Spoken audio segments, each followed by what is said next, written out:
Assalamualaikum warahmatullahi wabarakatuh. Kembali lagi dengan saya RDS dengan NIM H0711813136. Jadi kali ini kita akan membahas mengenai technopreneurship. Nah, sebelum melangkah lebih jauh, kita kembali dulu kepada definisi. Jadi technopreneurship adalah suatu usaha atau bisnis yang berbasis teknologi tinggi dalam bidang teknologi informasi dan komunikasi, elektronik, internet, sains, maupun biotek. Jadi ini adalah suatu kewirausahaan yang berbasis teknologi. Nah, technopreneurship bekerja juga pada layanan atau jasa seperti Facebook misalnya, Google, e-learning, dan lain-lain. Kita ambil contoh misal Facebook.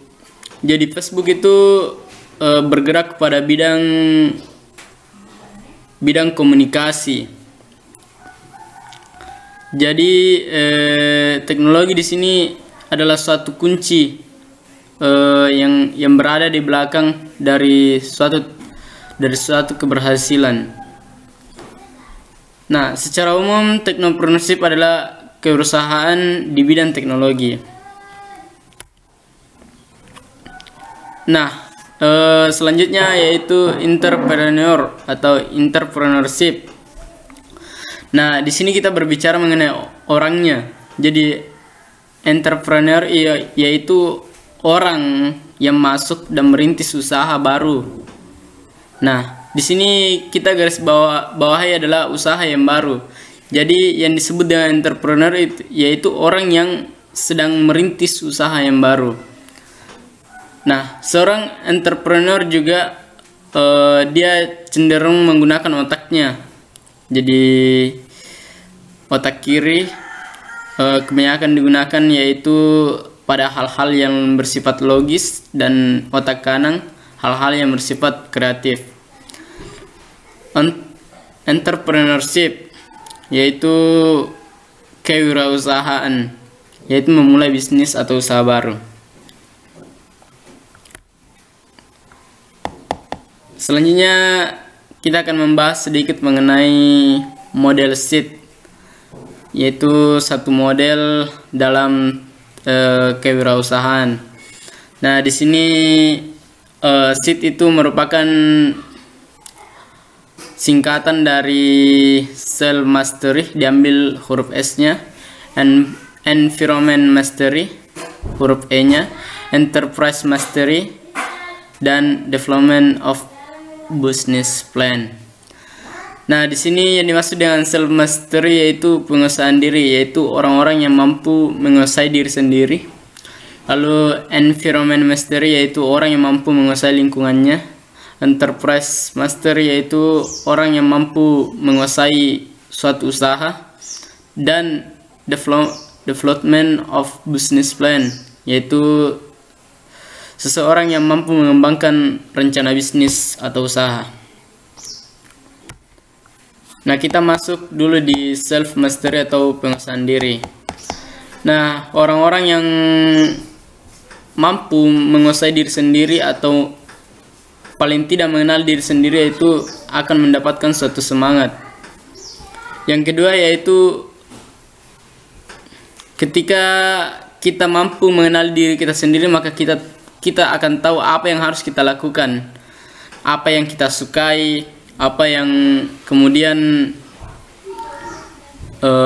bisa kita kembangkan yang sesuai dengan apa yang kita senangi, seperti passionnya kita misalnya, seperti itu. Nah, bagaimana sih ciri-ciri orang-orang yang mampu menguasai diri sendiri? Seperti apa? Jadi di sini ada beberapa poin.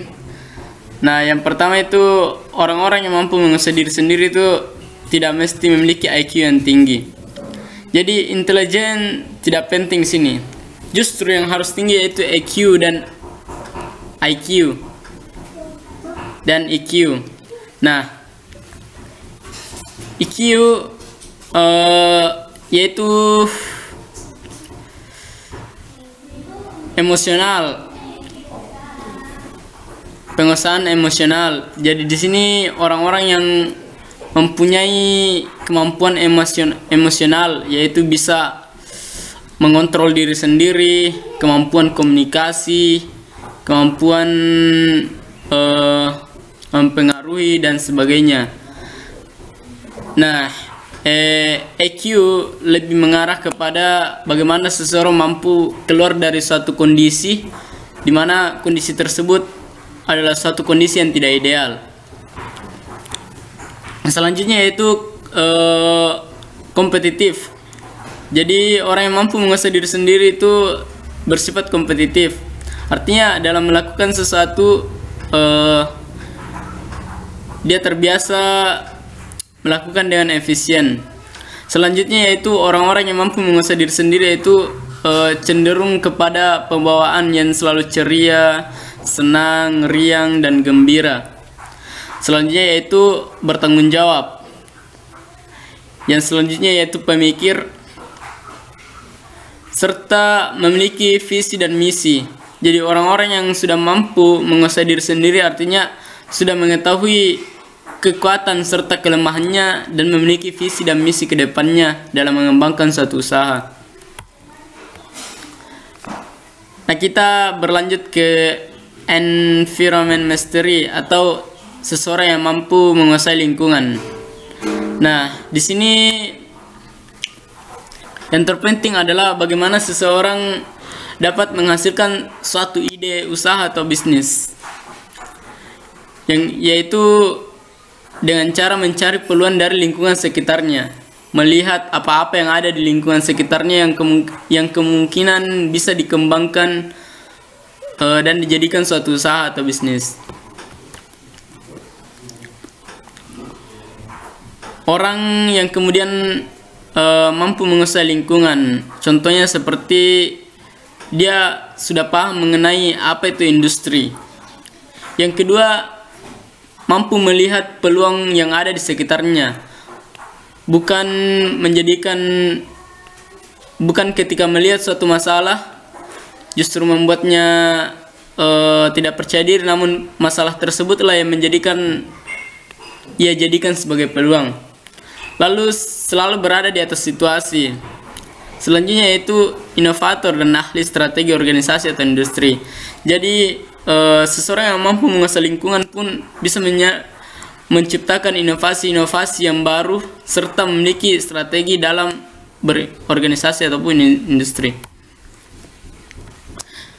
Selanjutnya kita beranjak ke enterprise mastery atau penguasaan usaha.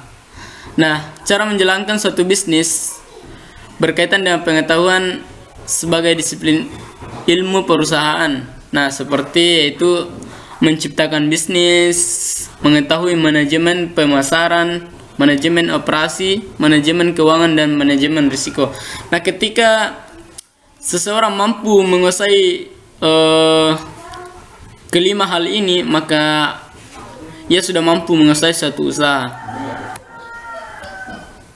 Nah, bagaimana sih orang-orang yang mampu menguasai suatu perusahaan?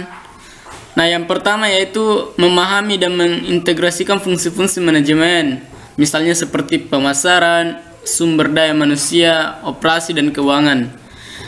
Selanjutnya yaitu memahami dan mengintegrasikan proses manajemen seperti perancangan, pengorganisasian, pengarahan, dan pengendalian.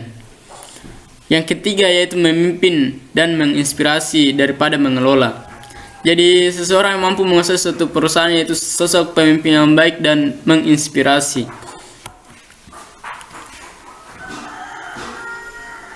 Nah, kita masuk kepada development of business plan, yaitu pengembangan rencana bisnis.